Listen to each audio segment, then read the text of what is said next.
આવી વસ્તુઓ કોઈને આપવાથી ઘરમાં ભયંકર ગરીબી અને દરિદ્રતા આવે છે।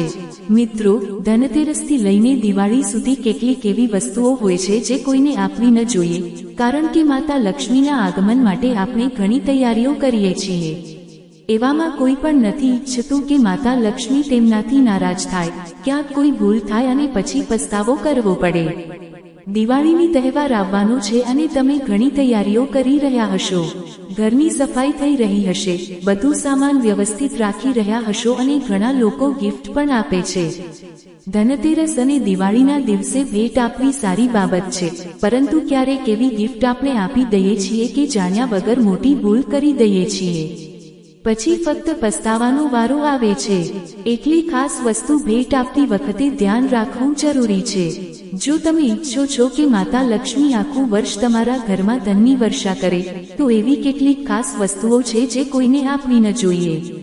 ધનતેરસ 2025માં 18 ઓક્ટોબરે શનિવારે છે, કાળી ચૌદસ 19 ઓક્ટોબરે રવિવારે રહેશે, દિવાળી અને લક્ષ્મી પૂજન 20 ઓક્ટોબરે સોમવારે થશે, દેવ દિવાળી 21 ઓક્ટોબરે મંગળવારે ઉજવાશે, ગોવર્ધન પૂજા 22 ઓક્ટોબરે બુધવારે અને ભાઈબીજ 23 ઓક્ટોબરે ગુરુવારે આવશે।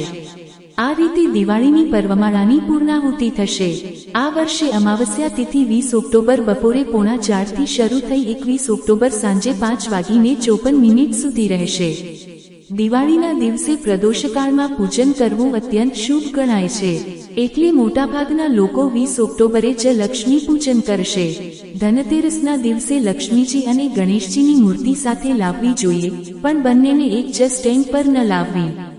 લક્ષ્મીજી કમળ પર બેઠેલી મૂર્તિ જ લાવવી અને ગણેશજી જમણી બાજુ હોય તેવું ધ્યાન રાખવું।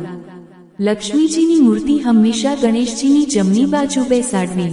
મૂર્તિ પૂર્વોત્તર દિશામાં જ રાખવી। લક્ષ્મીજીનું મુખ દરવાજા તરફ ન હોવું જોઈએ, નહીં તો માતા લક્ષ્મી આવીને પાછી ચાલ્યા જાય છે।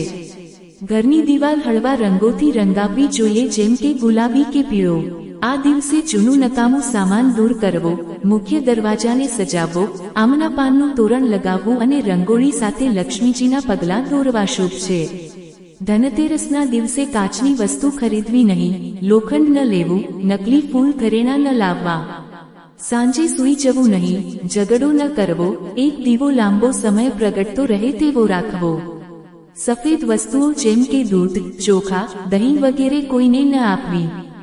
ઘી, પૈસા, મીઠું, મિશ્રી જેવી વસ્તુઓ પણ ન આપવી, કારણ કે આ વસ્તુઓ લક્ષ્મીને વધારનારી છે। ઉધાર આપવાથી બચવું જોઈએ। લાલ કપડાં, શણગારની વસ્તુઓ, ઘડિયાળ, ધારદાર વસ્તુઓ, જૂતા ચપ્પલ અને કાળા રંગના કપડાં પણ ન આપવા। ઝાડુ લક્ષ્મીનું પ્રતીક માનવામાં આવે છે। સાંજ પછી ઝાડુ લગાવવું નહીં અને કચરો બહાર ન ફેંકવો। જૂનું ઝાડુ ધનતેરસ કે દિવાળીના દિવસે બદલીને નવું ઝાડુ લાવવું શુભ છે। ઝાડુ ઉત્તર પશ્ચિમ દિશામાં રાખવું। દિવાળીની રાત્રે ઝાડુની નીચે ચાંદીનો સિક્કો કે 1 રૂપિયો રાખવાથી નકારાત્મકતા દૂર થાય છે। બીજા દિવસે તેને ગંગાજળથી સ્વચ્છ કરીને માતા લક્ષ્મીને અર્પણ કરવો જોઈએ અને પછી ધનસ્થાને રાખવો જોઈએ। દિવાળીના દિવસે ઘરમાં દીવો પ્રગટાવી, મીઠાઈ, કપડાં આપવાથી ગ્રહદોષ શાંત થાય છે। લક્ષ્મી, ગણેશ અને કુબેરજીનું પૂજન કરવું જોઈએ। શ્રી સૂક્ત, દેવી સૂક્ત, લક્ષ્મી સહસ્ત્રનામ કે વિષ્ણુ સહસ્ત્રનામનો પાઠ કરવો અત્યંત શુભ છે। કમળનું ફૂલ ચઢાવવું, કમળના ગટ્ટા ઘરમાં રાખવા, દક્ષિણાવર્તી શંખ, ગોમતી ચક્ર, હળદરની ગાંઠ કે ધાણાના બીજ અર્પણ કરવા જોઈએ। દિવાળીની રાત્રે 4 કાળી મરીના દાણા લઈને ચોરાહે જવું, ચારેય દિશામાં 1-1 દાણા ફેંકી, દરિદ્રતા ઘરમાંથી બહાર જાઓ, લક્ષ્મી માતા ઘરમાં આવો, એમ બોલીને પાછા ફરવું। આવું કરવાથી દરિદ્રતા દૂર થાય છે।